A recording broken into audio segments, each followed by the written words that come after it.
Olá, meus queridos irmãos e irmãs, tudo bem com vocês? É uma alegria para mim revê-los através de mais um estudo da Palavra de Deus. Eu gostaria, antes de iniciar essas considerações, de convidá-los para uma palavra de oração. Senhor Deus, muito obrigado por mais essa oportunidade de abrirmos a Tua Palavra, poder estudar, ter condições de compreendê-la e principalmente, Senhor, ter a Tua bênção para poder nos conduzir através de nossa fé, não só a compreensão dos Teus ensinos, mas como o exercício dos mesmos e também, Senhor, especialmente com a capacidade para transmitir aos que nos cercam. É o que te pedimos, agradecidos te louvando, em nome do Pai, do Filho e do Espírito Santo. Amém. Vejo, quero, pego. Segundo tema desse novo trimestre de 2018. O verso principal, Mateus capítulo 13, o verso 22. O que foi semeado entre os espinhos é o que ouve a palavra, porém, os cuidados do mundo e a fascinação das riquezas sufocam a palavra e fica infrutífera. Muito feliz o uso deste texto bíblico para aplicação na mordomia cristã, no tema de hoje. Muito feliz. Veja que dois pontos aqui foram levantados nesse texto bíblico que deve chamar muito a nossa atenção. Dois pontos da vida que temos, que se não prestarmos atenção neles, facilmente ele nos conduzirá ao sufocamento da palavra de Deus e ela ficará infrutífera em nós. E contudo, afinal de contas, para que vale a vida? Se para perder a salvação. Nós precisamos focar nisso. Somos mortais. E se estamos vivos, temos chance. E o que estamos fazendo para de fato usufruirmos da salvação oferecida gratuitamente para nós? Temos a certeza de que somente a palavra de Deus, seja ela escrita ou viva, e principalmente ambas, é a que nos conduz diariamente no caminho da salvação. Se ela fica infrutífera em nós, de que está valendo então? De que está valendo tudo o que aprendemos em nossa vida? E tudo que temos feito, para que foi? Qual é o sentido? Duas coisas que o texto bíblico diz, que sufoca a palavra: os cuidados da vida e a fascinação das riquezas. Irmãos, eu fico observando Jesus contando essa parábola, a parábola do semeador. Quanta riqueza de detalhes tem ali nessa parábola, né? E ele, quando falou nessa palavra de Deus jogada num terreno bom, mas infelizmente contaminado por pestes, que tipifica claramente o planeta Terra, o mundo que nós vivemos, cheio de praga, de espinhos, né? Aquela semente jogada ali, aquela plantinha nasce com a força, mas nasce e cresce junto com as pragas. E aquelas pragas sufocando, enrolando ela toda, impedindo-a de produzir frutos. E o que Jesus comentou sobre esse impedimento, interpretando assim, aplicando os espinhos e cuidados, as pragas que sufocaram a planta, temos exatamente os cuidados, olha essa palavra, os cuidados dessa vida e a fascinação das riquezas. Se a gente passar uma régua nas 24 horas do dia, de cara podemos dividir em 3 partes. 8 vezes 3, 24. 8 horas dormindo, pronto, fechou. 8 horas trabalhando, pronto, fechou. E as outras 8? o que nós fizemos com essas outras 8 horas que sobrou? Por acaso, o relógio biológico de muitos, ou de uma grande maioria, essas 24 horas, não só essas 8, por acaso não está girando em torno dos cuidados da vida e da fascinação das riquezas? E enquanto estamos fascinados com as riquezas, ou envolvidos com os cuidados da vida, há uma tendência espontânea e voluntária de deixar as coisas do reino de Deus para depois. As nossas prioridades estão focadas aonde? Aonde está a carniça junto ao urubu. Jesus falou nisso. O abutre só vai onde está a carniça. Então, se a nossa carniça é essa, o que vai sobrar para nós de salvação? Porque a palavra mesmo está no IML. Se passamos as 24 horas do dia, as 8 que estão dormindo, enquanto estiver acordado, está pensando nos cuidados da vida e nas riquezas. E na fascinação das riquezas. As 8 em que temos para dormir, ficamos envolvidos totalmente, ou com os cuidados da vida e ou com a fascinação das riquezas. As 8 que passa trabalhando, da mesma forma. Trabalha, mas a cabeça está focada nos cuidados da vida e nas riquezas. E na fascinação das riquezas.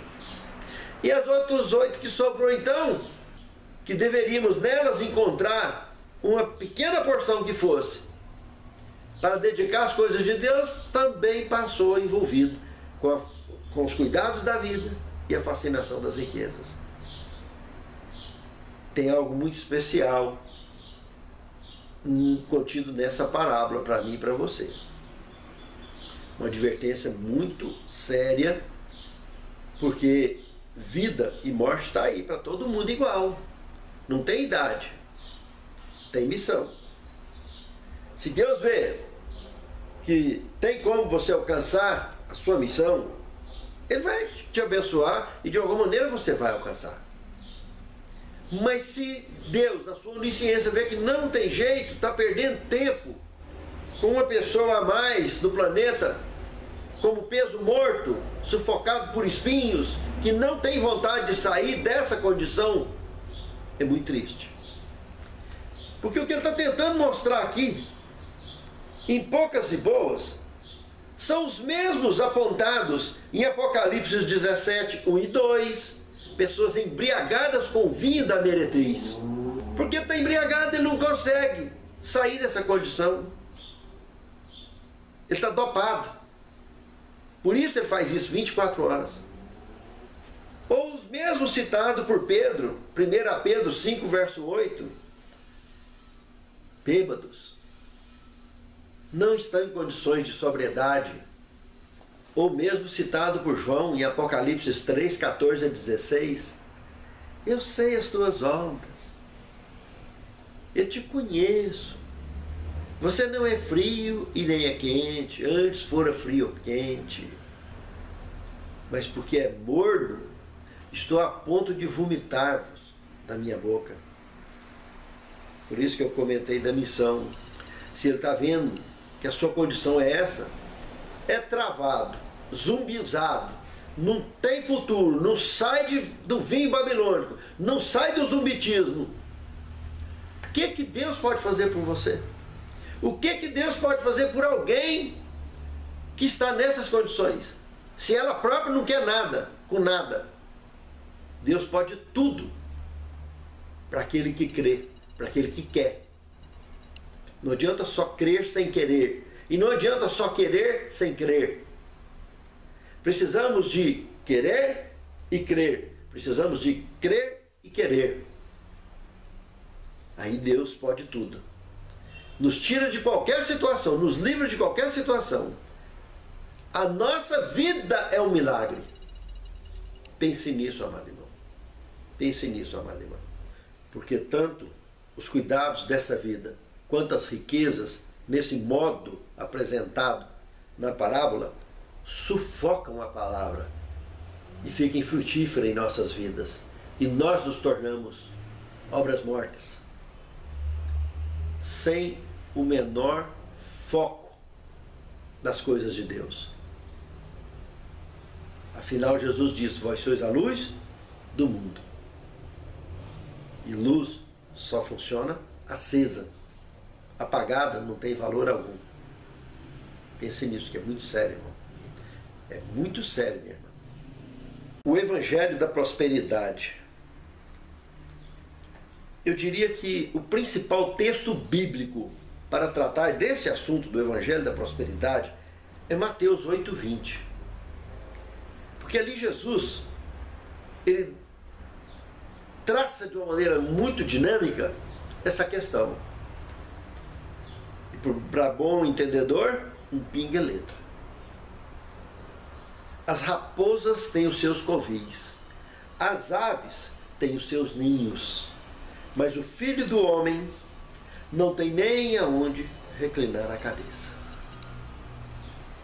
E que confusão é essa que tantas pessoas que se dizem cristãs, tantos estudiosos, tantos pastores, professos servos de Deus, saem por aí usando textos óbvios e claros de que quem é fiel a Deus em dízimos e ofertas, isso é automático, usando esses textos que são claros, que não tem nada de novidade nele, nada de excelência, a não ser a espontaneidade e a certeza de que realmente quem é fiel é abençoado. Pega esses textos para fazer uma avalanche de evangelismo com prosperidade, que em momento algum foi esse o foco nas Escrituras Sagradas, fundamentadas em Mateus 8:20. Não tem como, jamais o Filho de Deus viria desfazer aquilo que o Pai falou, ou que Ele mesmo falou no Antigo Testamento, como Deus eterno. Deus não fala e desfala nada, não. Ser fiel em dízimo e oferta, sim, é a bênção automático. E não tem que discutir, não tem necessidade de fazer pregação nenhuma sobre isso, exceto a título estritamente de orientação. Agora, fazer cavalo de batalha, fazer evangelismo de prosperidade, não, isso é brincadeira. Esse negócio de arrastar multidões, obrigando as pessoas a trazer dinheiro para a igreja, a praticar verdadeiras chacinas financeiras na vida de tantos na igreja, a ponto de selecionar os pregadores. Não, só prega quem é próspero, quem não é próspero não prega nessa igreja. Só tem cargo quem é próspero, quem não é próspero não tem cargo nessa igreja. Fazer leilões, fazer campanhas simples e pura e simplesmente para enriquecimento pastoral, patrimonial, pessoal de pastores que são donos de igreja, porque dono de igreja que a Bíblia mostra é Deus. Não tem homem nenhum na face da terra que é dono de igreja. E tudo quanto é igreja no mundo tem cristão se achando dono de igreja. Agora, essas igrejas que tratam de evangelismo de prosperidade, isso é satânico.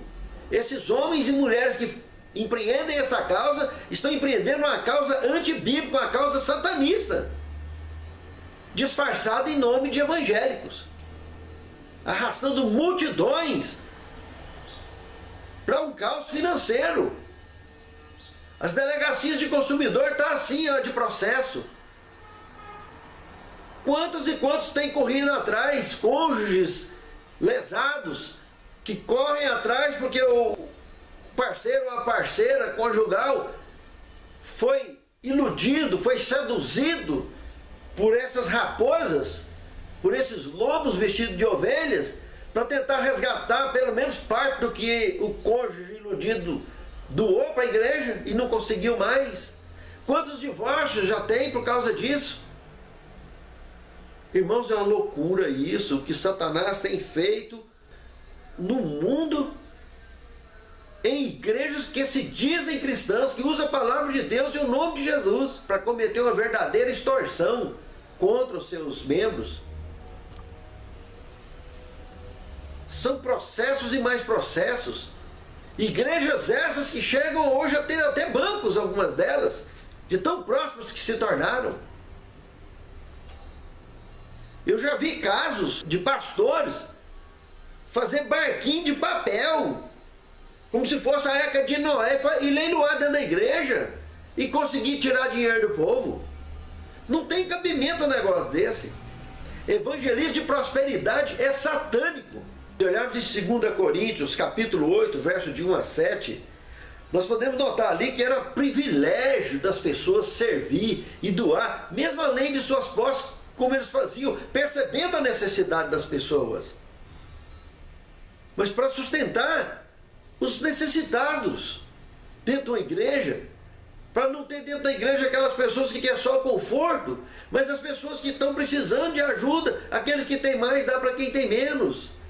E acabava que, como estava em plena perseguição contra a igreja naqueles dias, dos tempos bíblicos, tanto o reino judaico perseguia, quanto o império romano perseguia. Então, estava tomando as coisas deles. E assim mesmo que eles tinham, eles dividiam. E o que não tinha, saía fazendo campanha para ajudar, para não deixar ninguém morrer de fome. Hoje, temos igrejas aí que têm enriquecido pastores. Eu já vi casos ali em São Paulo de telhado de igreja que caiu, o indivíduo fazia uma campanha, precisava de um valor para poder cobrir o telhado. O dinheiro que ele levantou deu para comprar 2, 3 fazendas, helicóptero. Que coisa louca! Isso é uma serpente vestida de ovelha, não é nem lobo.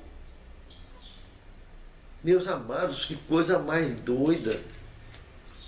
É vergonhoso. E o pior é que esses pastores que pregam o evangelismo de prosperidade, eles se acham donos não só da igreja e do patrimônio que entra, que eles constituíram, que eles acham que é dono também das ovelhas. Você está achando que eles deixam essas ovelhas e assistir estudo bíblico com qualquer um? Não deixa, não. Eles são dominados. Eu tenho amigos, meus amigos que moram no meu coração, que assistem essas matérias aqui o tempo todo, mas nunca pôde assistir um estudo bíblico na minha residência. Ele assiste aqui no YouTube. Assiste pelo WhatsApp. Porque o pastor deles, quantas vezes que eu fui visitar ele lá na empresa dele, o pastor estava lá para cercar, porque sabia que eu estava vindo fazer visita lá. E eu já cansei de falar para ele, convidar o pastor para vir assistir estudo comigo. Deus, e se o pastor tiver condição, ele vai me ajudar também. Mas se não tiver, ele vai ser ajudado. Cadê que o pastor veio? Nunca veio. Não veio e nunca veio e continua em cima monitorando, colocando freio, com medo da ovelha se desgarrar, porque essa ovelha é empresária, né? Ela faz falta no caixa pastoral. Meus amados, que loucura. O pastor chegou a promover campanha de retiro espiritual, porque ele percebeu que a ovelha estava muito pressionada pelo Espírito Santo. Então ele tira daquele ambiente que ele está sofrendo influência do Espírito Santo e leva aí para o interior, mas só leva esses, né, que está balançando, está balançando, perigo de sair. Não leva os coitadinhos, não. Os coitadinhos não é convidado para esse tipo de reunião, não. Para lavagem cerebral. Leva lá para o interior, final de semana, muita música, muito barulho, né? Que são bons no barulho. Como se Deus fosse surdo. Muito longe. Muito longe. Deus ouve e Deus vê, sem precisar de abrirmos uma boca. Sem precisar de falar nada. Mas é sério esse assunto, meus amados. Mas o Espírito Santo não tem jeito, não. Ele pega o camarada, mas pega de jeito. Ele leva até o fim. Enquanto o Espírito Santo perceber que tem jeito, ele continua deixando aquele indivíduo vivo, porque sabe que ele ainda vai cumprir com a missão dele. Enquanto Deus percebe que ele pode cumprir a missão, ele continua falando no coração dele.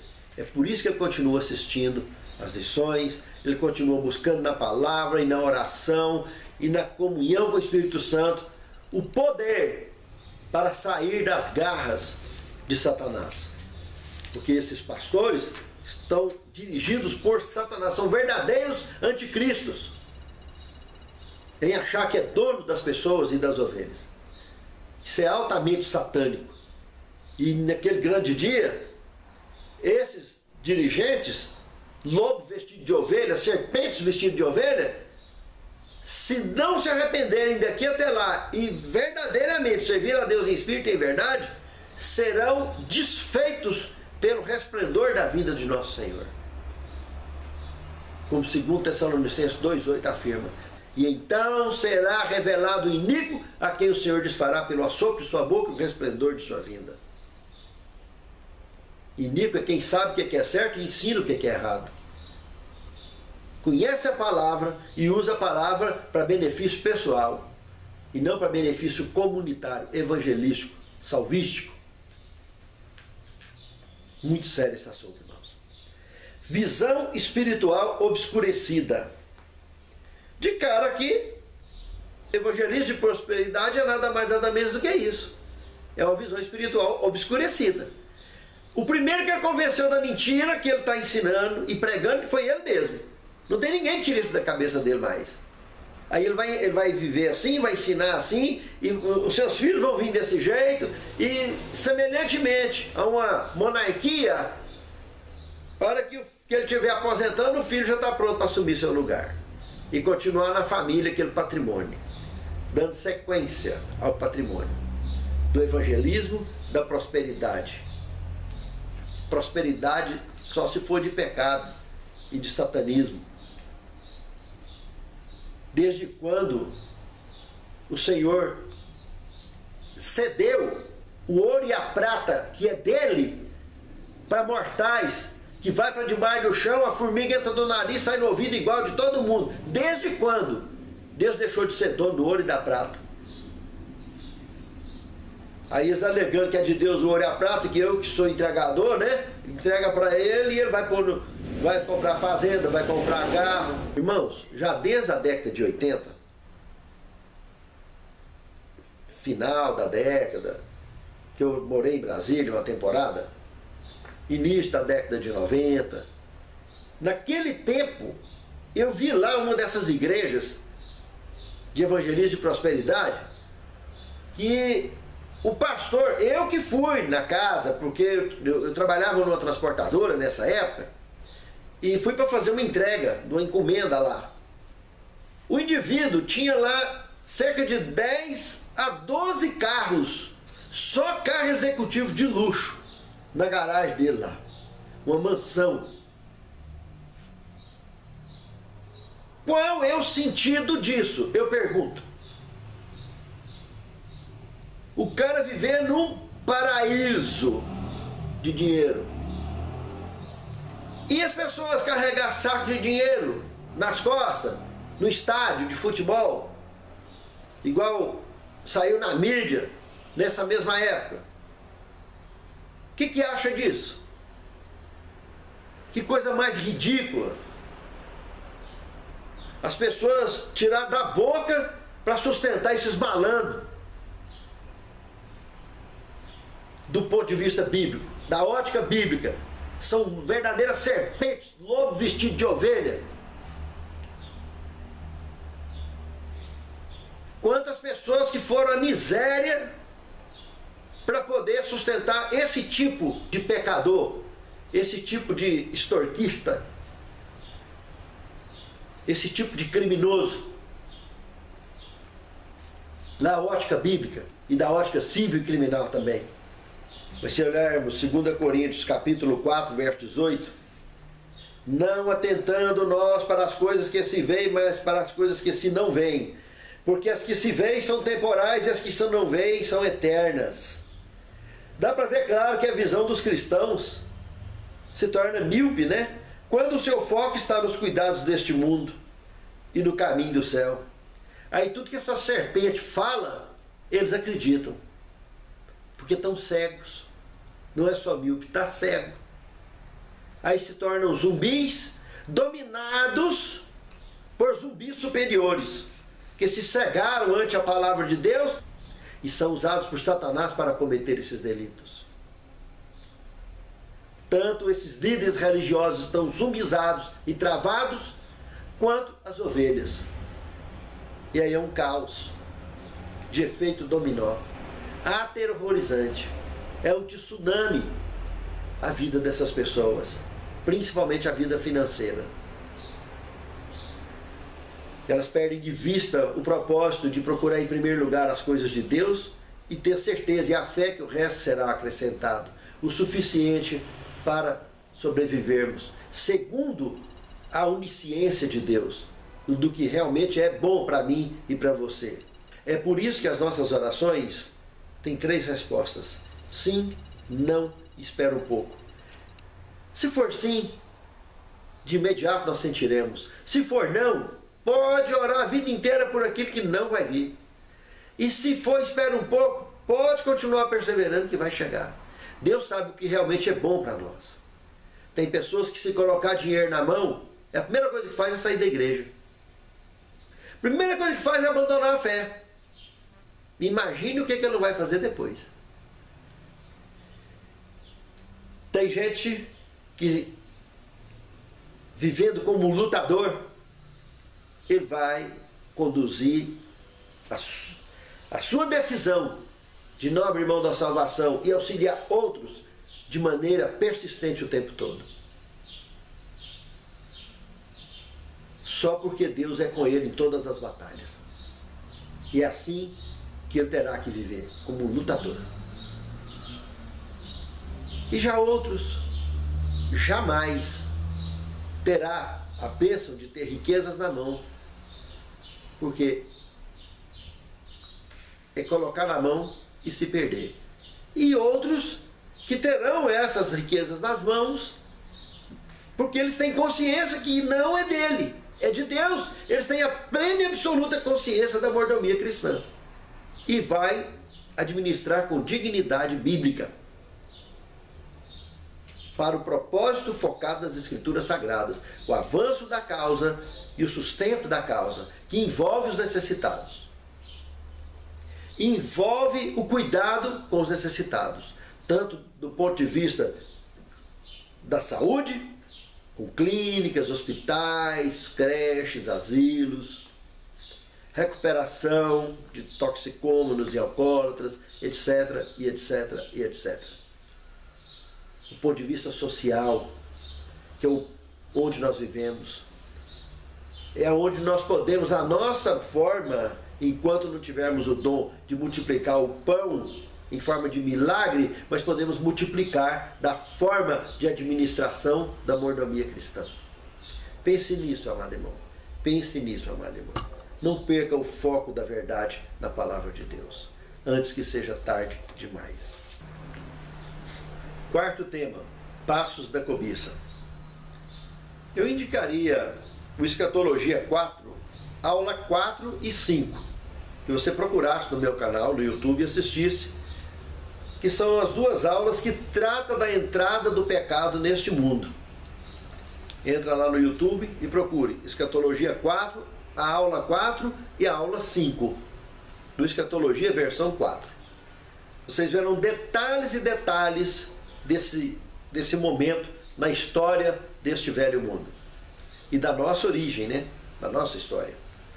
Mas olhando daqui no tempo que temos para a lição, olhando o enfoque bíblico de Gênesis 3, de 1 a 6, nós temos o seguinte: o primeiro ponto aqui, de uma maneira geral, tanto o homem quanto a mulher eram infinitamente superiores a Satanás. Porque Satanás então já era anjo caído.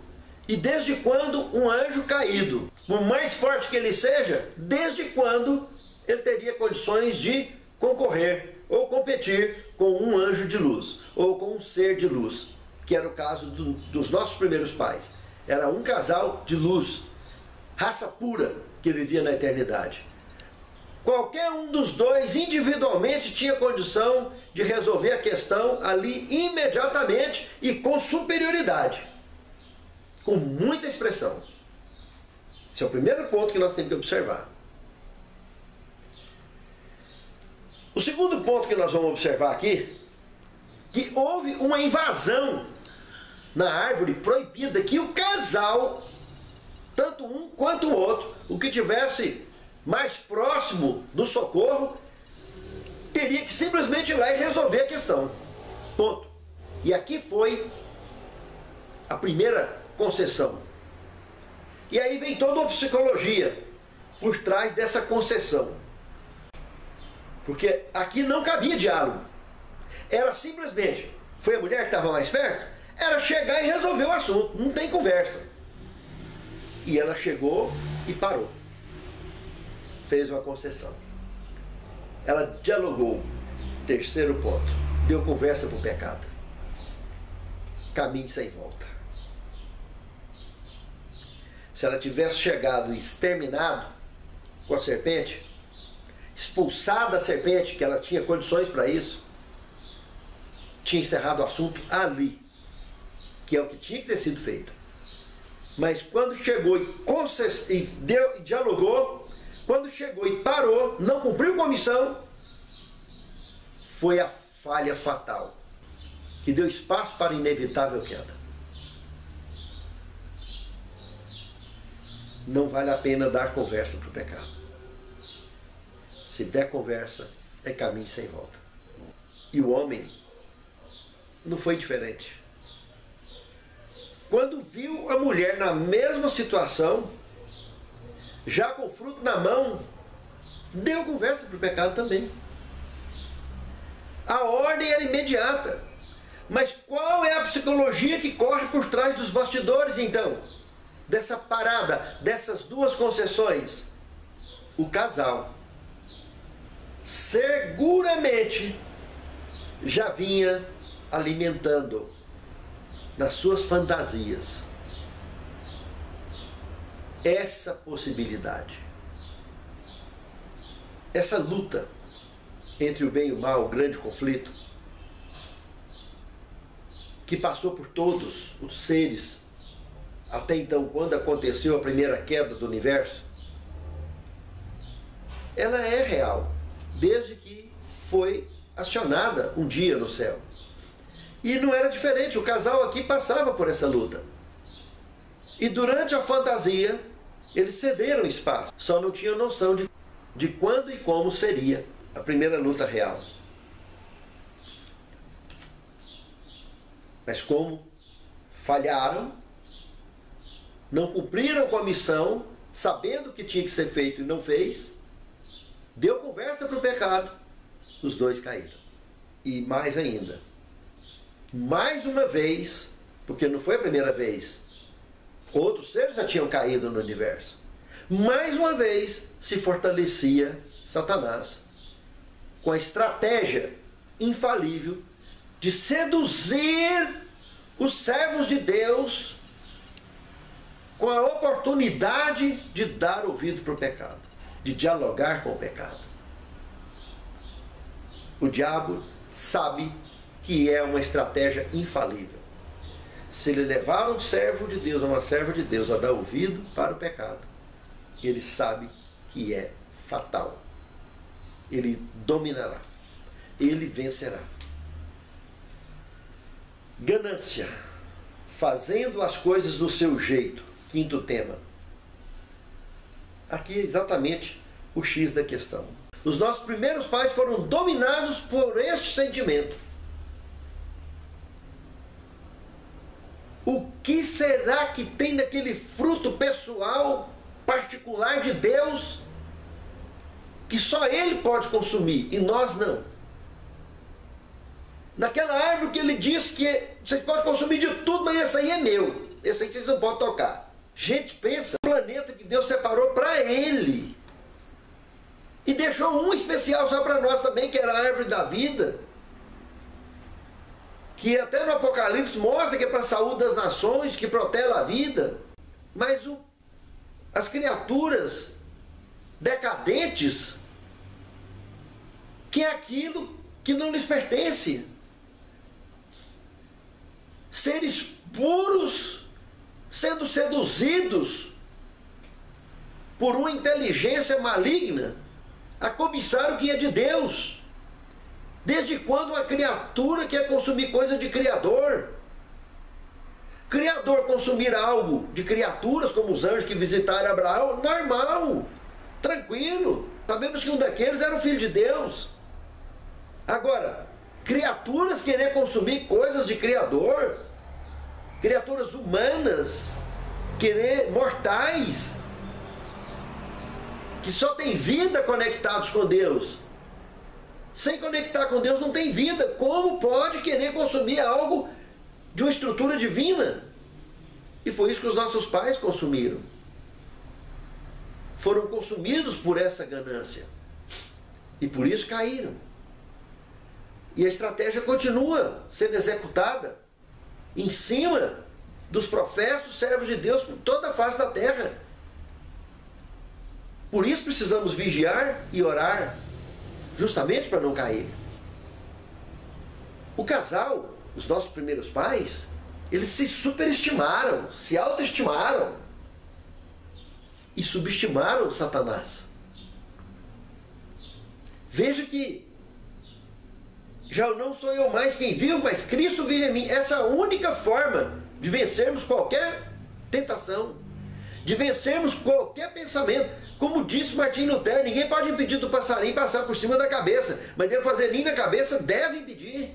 Assim é o pensamento. Então passar, passa, mas não deve aninhar. Porque se aninhar, a queda é certa. É dar conversa, é dialogar com o pecado. A partir do momento que a pessoa acha que é muito por si mesmo, ele já caiu. Porque ele fica esperando, como os nossos primeiros pais, esperando só o momento certo da matemática fatal, da matemática sem lógica. Os cristãos, eles já criam os argumentos para que, se caso forem pego, o que ele vai falar. Essa é a estratégia satânica para fortalecer, para seduzir, para iludir todo pecador. Desenvolver uma matemática de passos que tem tudo para dar certo e nada vai dar errado. Mas deu conversa para o pecado, já caiu.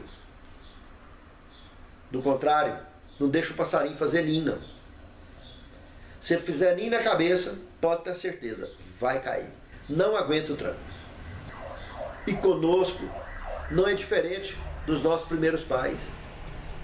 Não é diferente de Caim e Abel. Ou nós servimos a Deus do jeito que Ele pede, e nós seremos aceitos, e as nossas ofertas serão aceitas, ou do jeito que a gente quer, vai ficar igual as ofertas de Caim, juntando mosquito o dia inteiro e não terá o fogo do céu para consumi-lo. Nós temos que servir a Deus do jeito que Ele pede, não do jeito que a gente acha que está certo. Porque a nossa matemática não tem lógica. Somente a matemática de Deus tem lógica. Mesmo que não entendamos, mas pela fé, temos a certeza que a dele tem lógica e é exata, de fato, para mim e para você. E para qualquer um que queira um dia usufruir da salvação. Pense nisso, amado irmão. Pense nisso, amado irmão. Sexto tema, domínio próprio. Aqui é o grande X da questão do tema dessa semana. Domínio próprio. Se observarmos Atos dos Apóstolos, capítulo 24, do verso 24 ao 26, de cara nós vimos aqui Félix tentando de forma sedutora e astuta envolver a Paulo na possibilidade de lhe dar um bom dinheiro, uma boa propina, para que Paulo pudesse ser liberto. E o nosso amado Paulo escreveu com seu próprio sangue essa história. Não cedeu. E é por isso que o seu testemunho, até hoje, de forma imortalizada, fala aos nossos ouvidos. Se observarmos Gálatas 5, 22 ao 25, nós temos aqui que a falta de domínio próprio é um fruto da carne e é fatal, porque contamina a nossa vontade. Contamina completamente. Porque é fruto da carne. É a falta de domínio próprio. Se observarmos 2 Pedro 1, de 5 a 9, nós temos aqui que, ao nos aplicarmos com domínio próprio, nós encontraremos uma sequência de bênçãos, como a perseverança, a piedade, a fraternidade e o amor, automaticamente a luz. Do contrário, tudo, ao invés de perseverança, nós encontramos pessoas vacilonas, verdadeiros vacilões. Ao invés de piedade, encontraremos a impiedade. Ao invés de fraternidade, nós encontraremos o egoísmo. Ao invés de amor e luz, encontraremos ódio e trevas. Este é o resultado de quem ou se envolve com domínio próprio ou não se envolve com domínio próprio. A decisão é nossa. É por isso que nos versos 8 e 9 de 2 Pedro, capítulo 1, no verso 8 e 9 mostra que nós nos tornamos infrutíferos e cegos. Mas no verso 10, mas se tivermos em foco a nossa vocação e a eleição, nós entenderemos que somos raça eleita, focados para a prosperidade da causa de Deus na terra, que é a pregação do Evangelho a todo povo, tribo e língua, que envolve a mim e a você, 24 horas nessa questão de ensinar, de preparar e de se preocupar com as pessoas que devem ser alcançadas. Se elas estão bem realmente. Não é o simples conforto de eu estar bem e o resto que seja resto. Não, não é assim. Como é que estão os pobres da minha igreja? Como é que estão os pobres do meu bairro? Como é que estão os pobres de outros países e de outros estados? E de outras cidades? A minha igreja está administrando isso? Está focando nisso? A minha religião está fazendo isso? Se não está, tem alguma coisa que está errada, ou tem muita coisa errada. Pense nisso, amado irmão. Pense nisso, amada irmã. O domínio próprio envolve a nossa questão, não só pessoal, mas também congregacional, diante de Deus e diante dos homens. Isso é muito sério. Pense nisso, meu amado irmão. Pense nisso, meu amado irmão. Antes que seja tarde demais. E haja. Tome uma decisão urgente para servir de verdade a verdadeira causa de Deus. Que não tem nada a ver com o evangelismo de prosperidade. Lembre-se do que disse Jesus. As raposas têm seus covis, as aves têm seus ninhos. Eu que sou filho de Deus, não tenho nem aonde reclinar a cabeça. Esse é o evangelho pregado por nosso Senhor Jesus Cristo, o Filho do Deus vivo. O que tem a ver isso com o que está sendo visto por aí? Sétimo tema, fonte eterna. Eu citaria o Evangelho de João, capítulo 4, verso 14, que ali Jesus mostra uma água da vida que vira fonte no nosso peito a jorrar para a vida eterna, quando ele dialogava com a mulher samaritana. A verdadeira fonte é ele. Quando nós aceitamos essa palavra de verdade, nós queremos nos envolver com ela e queremos dividi-la com o mundo ao nosso redor. E é isso que eu estou fazendo, e é isso que você está fazendo. É isso que nós devemos fazer, e é isso que deveremos juntos como igreja fazer em todo o planeta, para a honra e a glória de Deus e salvação de todos aqueles que Jesus busca alcançar. Ele chama todos, por isso que todos são chamados e poucos os escolhidos. Senhor Deus, muito obrigado por esta mensagem que calou fundo em nossos corações. E permita-nos, Senhor, que ela não cale em nossos lábios e em nossas ações, e possamos, para a Tua honra, Tua glória e Teu louvor, pregar o Evangelho verdadeiro que Tu nos tens comissionado, tendo feito isso pessoalmente diante de 12 discípulos, diante de 12 apóstolos. Nos promova esse discipulado, nos promova esse apostolado, para que Tu em breve possa voltar para nos buscar. É o que te pedimos, é o que te agradecemos, em nome de Jesus. Amém, Senhor. Entregue sua vida a Deus. Deus sabe.